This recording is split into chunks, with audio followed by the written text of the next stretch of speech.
अरे घरे पिंधि कौन चप्पल चल ଏଇଟା ଗୋଟେ ନୂଆ ବୋଲିକି ମୁଁ ଚାହୁଁଛି ମୁଁ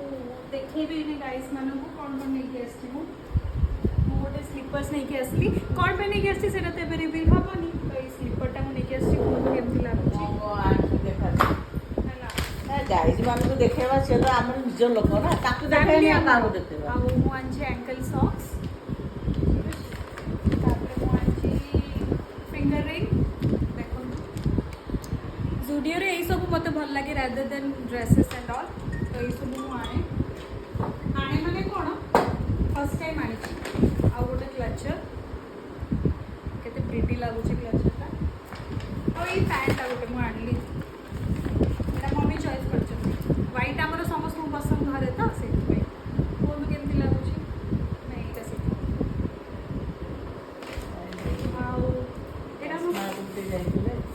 ମୁଁ ଏଇଟା ମମି କହିବେ କ'ଣ ଦୁଇଟା ଜିନିଷ ଆସିଛି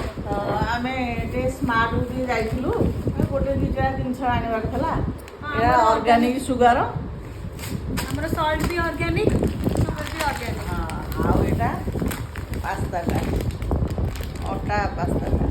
ଏ ଦୁଇଟା ଆଣିଲୁ ଆସି ଶାଶୁ ବୋଉ ବୁଲାବୁଲି କରିକି ଆସିଲୁ ପାସ୍ତାର ରେସିପି ଆପଣମାନେ ଚାହୁଁଛନ୍ତି କି ଚାହୁଁଛନ୍ତି ଦେନ୍ କଣ୍ଟାକ୍ଟ ମମି ହଁ କଣ୍ଟାକ୍ଟ କରନ୍ତୁ କମେଣ୍ଟ ଦିଅନ୍ତୁ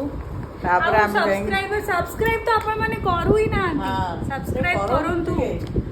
ମମି ପ୍ରେସ୍ କରାନ୍ତୁ ମମି କହିବେ ହେଲା କରୁନାହାନ୍ତି ଲାଇକ୍ କରୁନାହାନ୍ତି ସବସ୍କ୍ରାଇବ କରୁନାହାନ୍ତି କମେଣ୍ଟ ଦେଉନାହାନ୍ତି ଟିକେ ମନ ଭାରି ଦୁଃଖ ଆମ ମନ ଦେଖିକି ଆପଣଙ୍କୁ ଭଲ ଲାଗୁଛି